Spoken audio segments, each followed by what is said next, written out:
দিতেন, নবীজি বলেছেন জীবনে একবার হলেও তুমি নামাজটা পড়বে। এই হাদিসটি ইবনে মাজাহ শরীফের, তিরমিজি শরীফের এবং আবু দাউদ শরীফের 1297 নম্বর হাদিসের মধ্যে এই হাদিসটা বর্ণনা হয়েছে এই নামাজের কথা।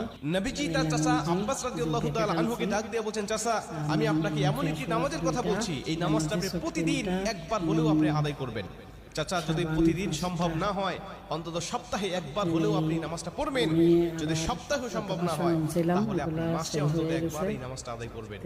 চাচা যদি মাসেও আপনার পক্ষে কষ্টকর হয়ে যায় বছরে একবার পড়বেন, যদি বছরেও না পারেন জীবন দশায় অন্তত একবার হলেও নামাজটা পড়বেন।